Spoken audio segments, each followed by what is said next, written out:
WordPress has changed our lives. It's definitely for the better. Can I ask you one question before you go any further?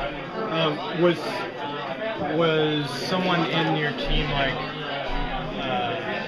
pushing that move to WordPress who already had sort of like a predisposition to it and just knew it better than the proprietary thing, or what was the thought process going into it? So there's a few different CMSs they were originally looking at. WordPress so was sort of, I'll tell you more about it. we wanted the VIP support. I don't know, I just think it was, we had our product manager at the time went to New York Times and saw how they use WordPress for the New York Times blog and sort of liked it.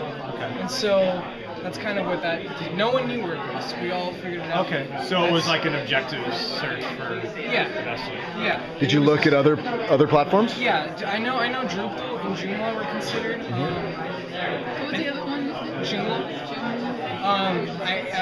I'm not exactly sure why WordPress was chosen, but Because it's the awesomest, right? yeah, there you go. Exactly. That's what I'm trying to get around. I'm trying to get to the real answer. I don't know. This was right as I was an intern, and then I figured WordPress out, and they hired me. So go figure. Note to interns. Exactly. Figure out WordPress, get job. Exactly. That's what I tell my too. So our front end is completely, it's a theme that we built from the ground up, and it's of course designed to... What was it before? Sorry? What was it powered by before? It's called MPS. It was a proprietary in-house CMS. Okay. It's like 10 years old. It was duct taped together, creaky old. Yeah. Are you like the code for it for VIP, like the rep for VIP support? Sorry? Are you like the code for I'm it one for of VIP? them. Okay. So yeah, I think there's 3 of us now.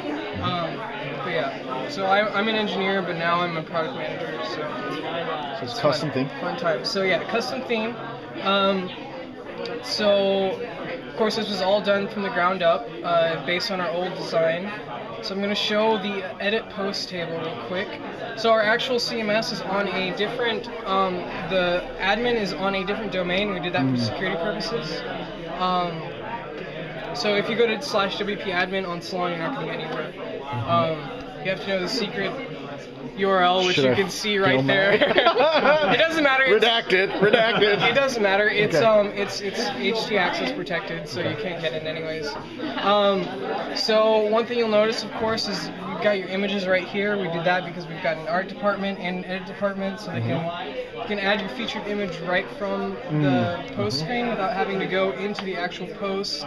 We have a lot of other custom stuff here. One thing we use a lot is notes. We use that with our edit flow, so we have editorial that's talking to each other. If they need some information, they need a fact check, or they need art added, or they're not sure about something, or it needs to be copy edited, this is where they'll put that information. And that's strictly part of the admin, it's not part of the post. Sorry? It's strictly part of the admin, not the Right, post. yeah, you won't ever see in the post. Of course, it's post meta for the admin, for the post, but yeah, you just see that in the admin. Do you use the edit flow plugin? Or No. say edit flow like as part of your edit? Yeah, as part of our edit flow. Do you use any plugins? We do. There's a lot of our stuff started out as a plugin, and then we just modified the shit out of it. Make it to do what we want it to do. So then you can never update the plugin again. No, well, we made them our own. So there are a few plugins that we use strictly from the ground up. For instance, JW Player. We use that for our media now because it's pretty nifty. You have your HTML5 and your Flash fallback, which is awesome. And then there's a few others, like we're using one like WP Cron, which Thorsten at VIP made to manage our cron processes. We use a lot of custom post types. We use custom taxonomies. We have our writers as a custom taxonomy. We don't use the author field. And the reason we did it that way is because we'll have a lot of users who are the author, of course, but they're entering the story for somebody else. Or we have stories with multiple writers. And we also want to see what writers are more in common with this many topics. And so it was just easier for us to make a taxonomy out of it. Instead of, this is the user that's entering the post, this is the person who actually wrote the post. So writers are a taxonomy, not a post type? Right. Well, they're actually, we also use it as a post type. How do you link those?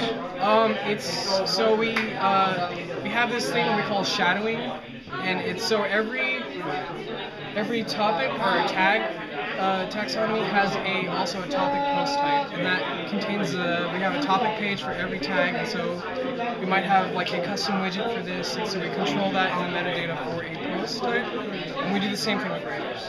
That sounds really interesting, and you just went like super fast through it. Totally, it's a very that could be its own little presentation. Yeah, it's its own blurb. You guys, that's just something custom to you that you've not released? Yeah. No, we haven't released it. Mo at Automatic, or using VIP, did something very similar. Yeah, he did something very similar, and so we're it's almost the same thing. We sort of built it at the same time. 10 seconds. Another thing you'll notice is how we generate our cover. We have these priority values and shelf life. And so if you look at our cover, this thing is dynamically generated based on those values. So it's not a manual cover edit. It's sort of